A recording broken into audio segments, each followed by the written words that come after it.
Happy Halloween, YouTube. Finally made it. 31 days of watching horror films. Ends today. Not that it's going to end because I'll probably watch a horror film tomorrow. But I'm just saying 31 films of making these videos, of doing what I do, just having fun, watching all these films. I mean, horror is just my favorite genre. Halloween is my favorite day of the year. I like it better than my birthday. I like it better than Christmas. Just everything about it. Halloween is my absolute favorite time of the year. I got married in the month of October because me and my wife, we both loved it this season. We both love horror films. Just love everything about October. Love the weather around where I live. So I needed 3 films today. Did I do it? Yes, I did. First film, classic, 1984. Remember my mother renting it when she was watching my cousins and I. Sat down at 4 years old, 5 years old, and watched A Nightmare on Elm Street. Wes Craven, Johnny Depp, Robert Englund, Heather Langenkamp, a host of others, John Saxon. Just everybody in this film made an utter classic. I mean, to me, it's, first of all, iconic. Freddy Krueger is iconic. He's up there with Freddy. He's up there with Jason. He is Freddy. He's up there with Jason. He's up there with Michael Myers. He's just that horror icon. He's part of pop culture. Everything about it. An episode of the Goldbergs with him on it for crying out loud. And that's how iconic this is. If you're watching the channel and you're a fan of horror, you've seen this movie. If you have not seen this movie, you cannot say you are a fan of horror. Like, you cannot say I'm a horror fan, but I've never seen A Nightmare on Elm Street. I mean, I went out to California. One of the first things I want to do was to drive to 1428 Genesee Street to see the Nightmare on Elm Street house.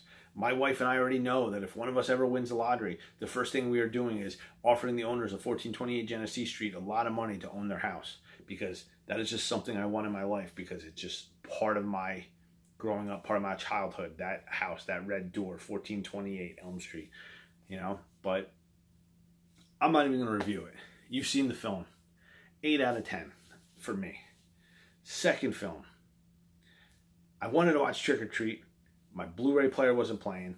So what I do, I watch The Poor Man's Trick or Treat and I watch Tales of Halloween on Netflix.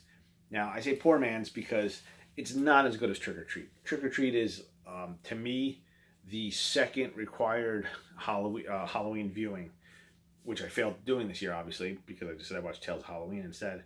But Trick or Treat's on that fucking upper level Halloween film classic.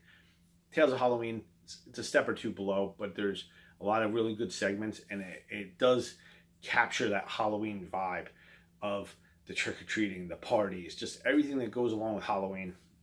And that's, to me, is like, there's really only like 2 holidays that have like a season that's around them. I'll say 3: Thanksgiving, Christmas, and Halloween.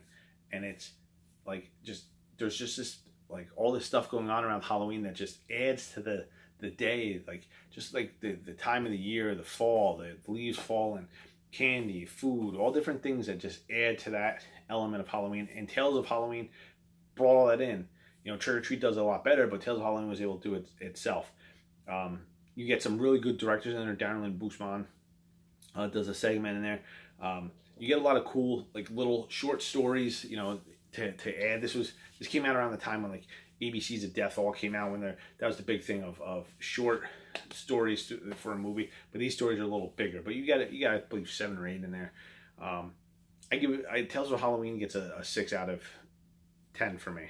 It's like, if I watch Trick or Treat and Halloween and all, like, the staples that you have to watch on Halloween, this would be the film I'd watch at the end of them, just to get another one in.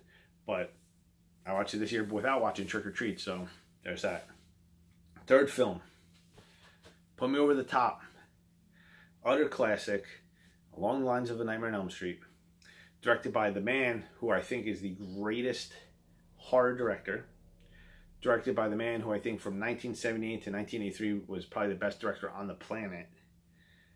The iconic Halloween. Halloween, to me, is a perfect horror film. Everything about it is absolutely perfect. From the kills, you only have, I believe there's 4 kills in the entire film. PJ Soles' character, her boyfriend, Annie. 3, 4? No, I'm missing somebody. There's so many. Oh, and Judith Myers in the beginning. It just is these this perfectly made film. The music is iconic. It's I mean, like, I just don't even know what to say about it. I don't give 10s out, rarely. For me, Halloween's a 10. It's the best film. Like, in horror, it's one of those.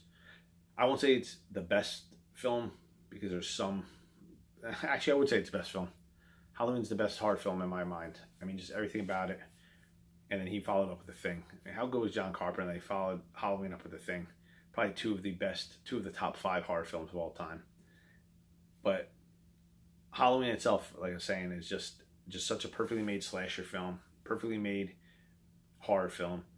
Just everything about it, the music, the season, the characters, like every character you care about. You might only see PJ Souls for a couple minutes. You care about her. You don't want her to die, and then she dies, and it's upsetting. I think PJ Souls, I don't know if you see the autograph somewhere up there. I can't see it, all my glasses on. But I mean, I watch Halloween every year on Halloween. Since I was probably 13, 14, I've done that. I'm 38 now, so 24 years. There will never be a time in my life where I say, like, I'm not going to watch Halloween this year. Like, it's just that level of film. You know, when my son's old enough to watch it, I want him to see that. That's like, that I think can usher anybody into becoming a horror fan, because there's nothing bad about that movie in the sense of the way it's made, the filmmaking of it. You know, somebody like somebody who was like reviewing films, like an actual film reviewer, like back in the day, Siskel and Ebert, I couldn't think of their names. They would always trash horror films. You know, say they're misogynistic, they're hateful, they're very terribly made. I honestly think that no self-respecting film critic can say Halloween is not a superbly made film. Just the way it's filmed, just all the elements that went into it, just everything that adds to it, to the drama, to the storyline. You know, it got all muddied up with the later sequels, and you know, 2 weeks ago I reviewed Halloween 2018 and said it's my second favorite one. There is a big gap between Halloween and Halloween 2018. Like, yeah, Halloween 2018 is number 2. Halloween, the original, is number 1 with like a bullet, and it's, I don't know what to say. You've seen it. If you're a fan of horror films, Nightmare on Elm Street and Halloween you should have seen. If you don't see either, you can't call yourself a horror fan. I think that's the rule somewhere. I guess. I don't know. So anyway, that put me over the top. Over 100. I think I had 100.75 because of TV shows, which count as a quarter.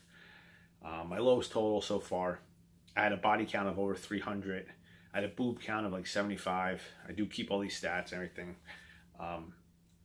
It was just, you know, it's a fun time for me for all like I said, this is my favorite time of the year, so this is a fun time for me and everything. The thing is, I finally made it to 31, and so what do I do now? And I do want to continue on. I do want to make videos. I do have an idea for December. I do want to do just one horror film a night, 25 nights of Christmas horror themed films. 25 nights of Christmas horror, I guess I'll call it, or something other than that. I don't know. But in the meantime, I don't want the station to go dormant, because I find myself, if I don't make videos, I just won't make anything. I just did 31 videos in 31 days, so there's no reason why I can't just keep pumping out videos and stuff of reviews or anything. I got some other ideas of stuff I want to do with friends for like you know, discussions of horror films and everything. I do have 2 lists on Letterboxd. The 2018 horror challenge, which is a weekly challenge, and the 2018 B-movie challenge, which is a weekly challenge. And I failed miserably at both of them because I got so swamped with other stuff this year and wasn't able to work on them. So I think I might start picking films off of there just in the meantime to throw up here as reviews, like one film here and there, nothing like multiple films a day. And but we'll see. I don't know. These are going to get a little late produced, I think. I'm backed up with like I'm making this on the 31st, but I haven't even put up like the 23rd film yet, the 23rd day rather. So I'm behind. You know, just got a little sloppy there and everything. But I did do 31 days, and I thank you all who watched this, who commented on any of these videos, who spent any seconds watching any of these videos. It means a lot to me that if you feel that anything of a person to talk to you about horror. You know, I just like sharing what's my favorite genre of films and everything. So I thank you. 31 down. Like I said, I'm going to start pumping out some other shit. We'll see. Gonna do the Christmas stuff. I'm probably gonna do some Thanksgiving horror films. Thanksgiving, Home Alone. I think not Home Alone. He came home. I don't know. He came home. But there's some horror film. I remember I reviewed it a couple of years ago with Lyle Zato in it. So we'll see though. Till then, I will catch you on the flip side in November.